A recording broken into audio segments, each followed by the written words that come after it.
How many micrograms of vitamin B12 should be consumed daily on a whole food plant-based diet in the form of methylcobalamin, 1,000 micrograms, or cyanocobalamin, 1,000 micrograms? The recommendations are anywhere from 2 micrograms to 7 micrograms a day, depending on which studies you read.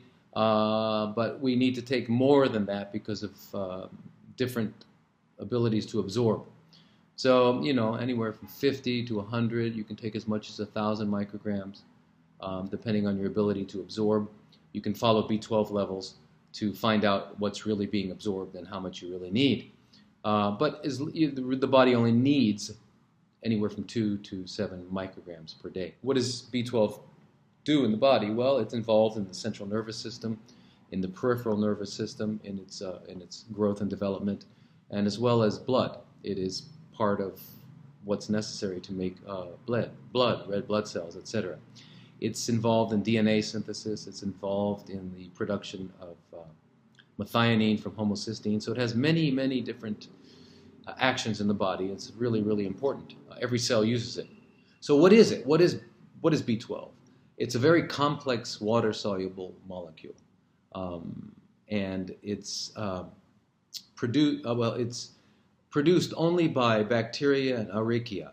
Archaea are small single-celled organisms once thought to be bacteria, but only bacteria and archaea can produce it.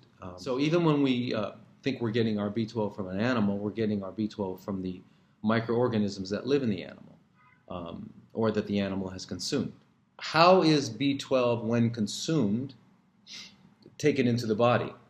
It's a little bit complex. There are cells in the stomach called parietal cells which produce hydrochloric acid, because we should always keep in mind that our stomachs require a very low pH, okay, not a high pH, not alkaline, but very acidic. So parietal cells are there. They produce that, and they also produce a protein called intrinsic factor. And intrinsic factor binds to any B12 that's taken in by the body through eating, and or any other way, as long as it gets through the mouth.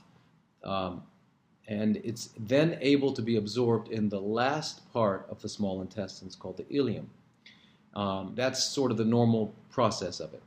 Now, what we find is that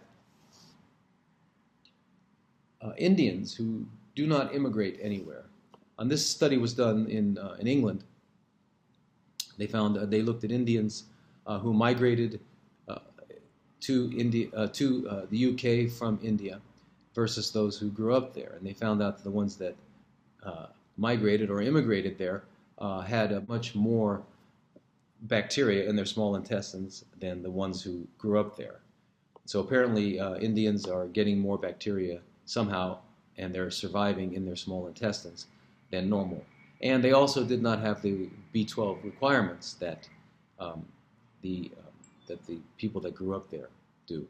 Now, this is also found in apes. Apes living in the wild do not need B12. But once we bring them into captivity and we feed them the vegetables that we eat, they do. And what's the difference? Well, we sanitize ours, we clean ours, we make sure that there's not anything at all left on it, which again is unnatural. What we do know is that there are many organisms in the colon that produce B12.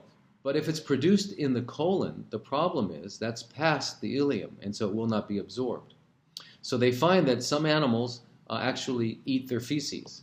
By eating their feces, their B12 requirements are met. There was an experiment done in the 50s, again in England, where they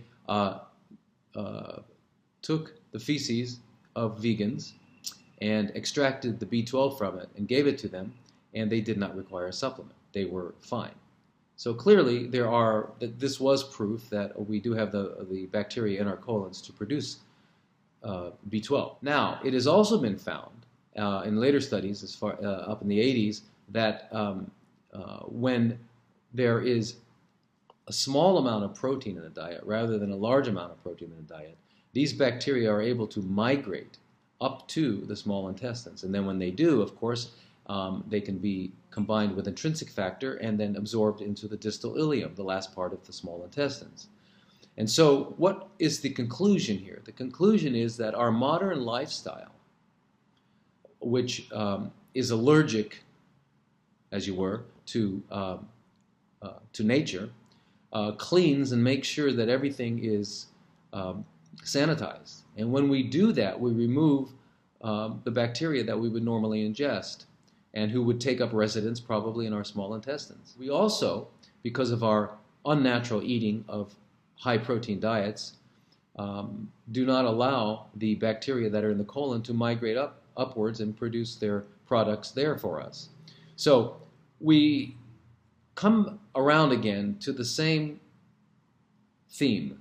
The same theme is that we are primates, we are divine primates, and that we are capable of living in nature the way nature designed us without taking any supplements. The word supplement means that we need an addition to our diet. But nature did not make us defective, that we would need something man-made in order to survive. That's very, very illogical thinking. So supplementation is only necessary when you're living against nature or in adversarial to nature the way we do.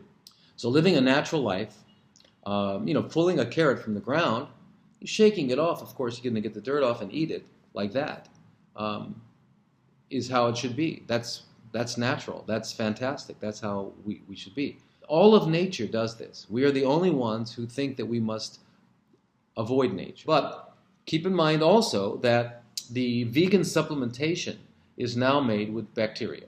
So that is what a vegan supplement is when taken in some sort of, either in food that's fortified. You want to make sure that it was produced by bacteria specifically for that use.